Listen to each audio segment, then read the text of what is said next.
kita sudah berpindah lagi dari ruangan tadi biasa Pak Ato menerima tamu, kita berada di ruangan bagian belakang ini. Ini ruangan apa biasanya nih digunakan? Ini ruang serbaguna yang biasanya dipakai untuk terima tamu, untuk prasmanan, untuk makan minum. Di sini kalau kita bisa lihat ya, biasa ya, ada koleksi lagi butin ya, buci-buci antik ya, ada buci besar, buci-buci. Dan ini ikan baru atau sudah lama? Sudah lama. Sudah lama. Ya, sudah lama. Kita lihat ada ikan arowana ya. Arowana. Ada namanya nggak kira-kira? Dikasih nama Pak Arlo? Nggak ada. Kira-kira nggak. Nggak ada namanya. Ada foto besar butin di sini ya. Butin. Mas Tommy, kita lanjutin lagi ya ngobrol-ngobrol soal tadi, masih nyambung sedikit aja sebelum saya mau ngobrol soal hobinya Mas Tommy. Kalau kita sampai dengan hari ini saja Mas ya, ada 2 calon katanya, Pak Jokowi, Pak Prabowo.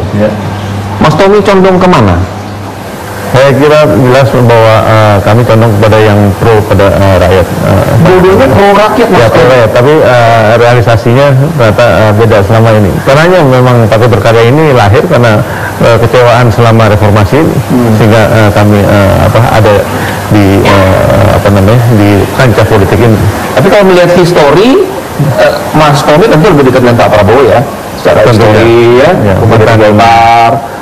Ya, iya kan, mantan kakak juga ya. Jadi itu tapi komunikasi terbangun Mas. Ada komunikasi ya. Soal pilpres belum ya. Jadi masih ada waktu. Tapi kok jarang ngobrol sama yang pihak sana dengan Pak Jokowi, yang dukung Pak Jokowi Mas Tommy? Ya tadi karena memang mereka sendiri tidak membuka diri untuk kami. Jadi betapa kita memasakkan, dan juga programnya tidak pada wong cilik yang selama ini didengungkan sebagai partainya wong cilik. Oh gitu. Itu yang kami perhatikan.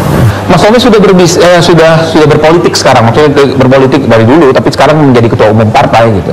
Tentu waktu sudah sangat sibuk sekali. Tadi Mas Tommy katakan ya, safari politik kemana-mana. Bisnisnya bagaimana Mas Tommy? Bisnis Mas Tommy kan bukan bisnis yang kecil, bisnisnya banyak orang yang bergantung di sana. Bagaimana kalau Mas Tommy sibuk di politik Mas Tommy?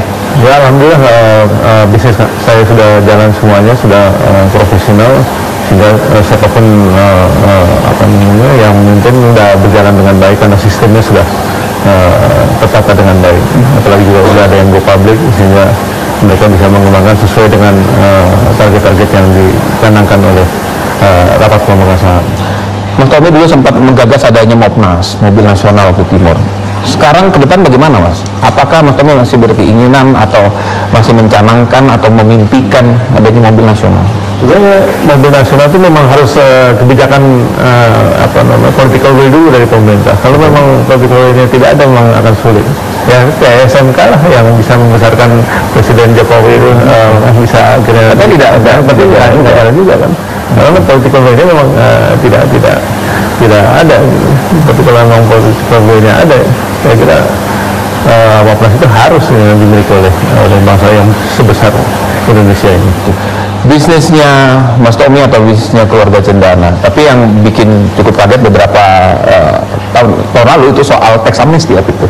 Sangat sosok hadirnya Mas Tommy tiba-tiba mengikuti itu, tiba-tiba langsung bertambah tebusannya pemerintah menjadi 600 miliar. Kemudian itu 2%-nya Mas Tommy. Artinya kekayaan Mas Tommy mencapai 30 triliun, betul tuh Mas?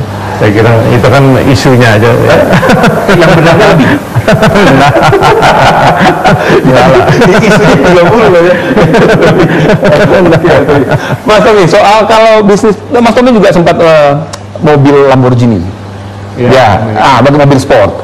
Gimana Mas Tommy? Untuk bisnis sekarang saat ini di Indonesia, kan kalau kita lihat mobil terkeluaran terbaru, mobil harga berapapun di Indonesia dibeli.